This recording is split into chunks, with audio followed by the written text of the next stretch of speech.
কিছু বছৰ পাছত যেতিয়া তুমি নিজকে অকলশৰীয়া অনুভৱ কৰিবা, তেতিয়া ধূলি কলি হৈ পৰা আমাৰ কাহিনীবোৰ সুঁৱৰি তুমি মনে মনে চকুলো টুকিবা।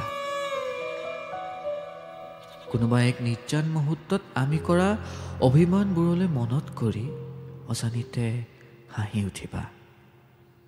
বিচ্ছেদৰ আগমুহূৰ্তত মই কৰা কাতৰ অনুৰোধবোৰলৈ মনত কৰি তুমি দীৰ্ঘ নিশ্বাস এৰিবা।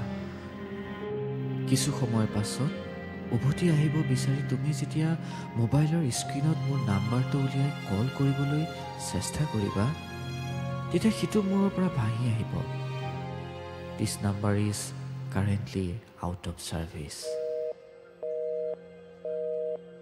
তেতিয়ালৈ বহুত দেৰি হ'ব, তোমাৰ এটা যুগৰ অৱসান ঘটিব আৰু মই বুকুত ইচ্ছা নাথাকিলেও কোনোবা অচিনাকিজনৰ সৈতে জীৱন অতিবাহিত কৰিবলৈ শিকি দিম। আৰু শেষ মুহূৰ্তত মই তোমাক হেৰুৱাৰ দৰে তুমিও মোক হেৰুৱাবা। এয়াই জীৱন, জীৱন জিন্দাবাদ।